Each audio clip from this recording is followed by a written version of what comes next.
Cluster news today और मैं हूं आपके साथ मानवी ठाकुर। शुरुआत करते हैं आज की खास खबरों से।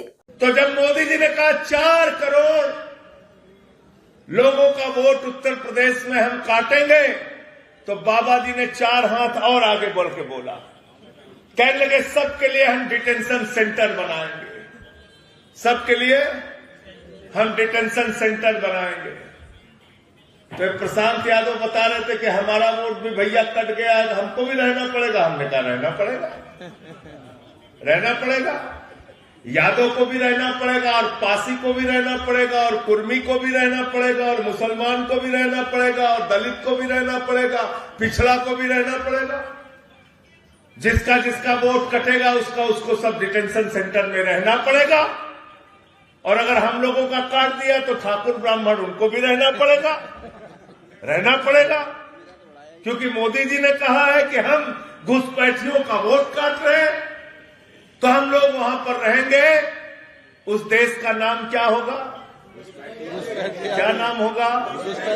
तो उत्तर प्रदेश में घुसपैठिया देश बनाया जाएगा। जो कनाडा से बड़ा देश होगा, जो पंजाब से बड़ा देश होगा, जो दिल्ली से बड़ा देश होगा, वही उत्तर प्रदेश में बनाया जाएगा। उसका नाम होगा घुसपैठिया देश, घुसपैठिया देश। उस पर डीएम भी होंगे, एसपी भी होंगे, लेकिन घुसपैठियों का कानून मालूम है? उनको फ्री में खाना देना पड़ेगा, फ्री में बिजली देना पड़ेगा, फ्री में पानी देना पड़ेगा, फ्री में शिक्षा देना पड़ेगा।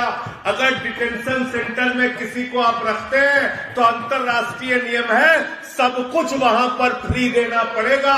तो मैं इस मंच के माध्यम से बाबा जी को कहना चाहता हूं, योगी आदित्यनाथ जी को कहना चाहता हूं, अगर कोई बांग्लादेशी उत्तर प्रदेश में मिले, अगर कोई पाकिस्तानी उत्तर प्रदेश में मिले, अगर कोई अफगानिस्तानी उत्तर प्रदेश में मिले, अगर कोई विदेशी नागरिक उत्तर प्रदेश में मिले, तो उसको उसके घर, उसके देश वापस भेज देना। हमारे पैसे से डिटेंशन सेंटर बना के फ्री में यहां पे मत खिलाना। अगर तुमको ज्यादा शौक है तो अपने घर में उन लोगों को रख लेना, हमारा पैसा इन लोगों के ऊपर बर्बाद मत करना।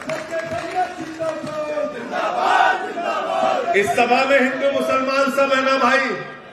हिंदू मुसलमान सब है ना?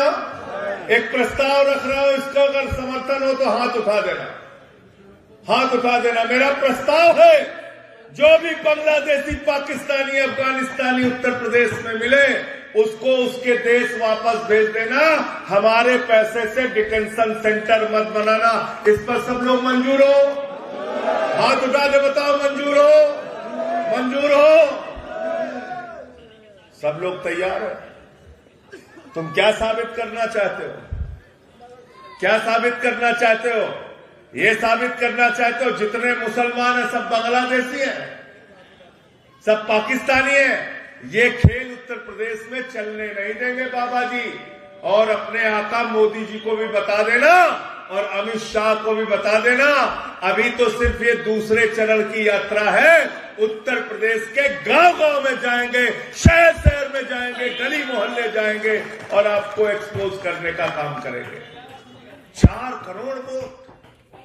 मैं मुरादाबाद से आ रहा था, गोपाल जी वहां पर बताया 14 लाख वोट काट रहे हैं मुरादाबाद में। मैंने पूछा कितनी विधानसभा है? कहने लगे 6 विधानसभा, औसतन 2.25 लाख वोट एक विधानसभा में कट रहा है। और सोचिए 2.25 लाख वोट अगर अमरोहा में कट जाए, मुरादाबाद में किसी विधानसभा में कट जाए, फिर क्या चुनाव बचेगा आपका? फिर तो एक तरफा भारतीय जनता पार्टी के पक्ष में चुनाव का नतीजा हो जाएगा। इसलिए मैं आपसे कहने के लिए आया हूं, जागो अपने वोट के लिए, जागो लोकतंत्र में सबसे बड़े अधिकार के लिए। क्योंकि बाबा साहब, जब डॉक्टर भीमराव अंबेडकर जी ने जब भारत का संविधान लिखा, तो उसमें लिखा राष्ट्रपति के वोट की गिनती 1 होगी, प्रधानमंत्री के वोट की गिनती 1 होगी, सांसद के वोट की गिनती 1 होगी, विधायक के वोट की गिनती 1 होगी, गांव में रहने वाले मजदूर और किसान के वोट की भी गिनती 1 होगी। वोट के मामले में सब बराबर है, किसी का 2 वोट नहीं है, सबका 1 वोट है।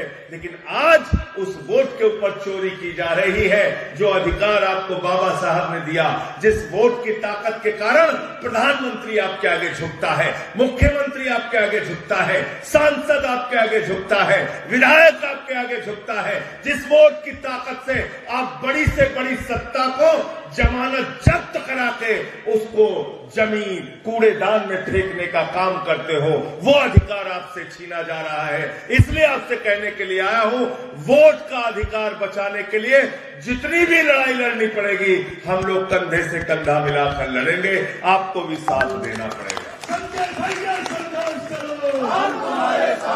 तैयार हो सब लोग? तैयार हो ना?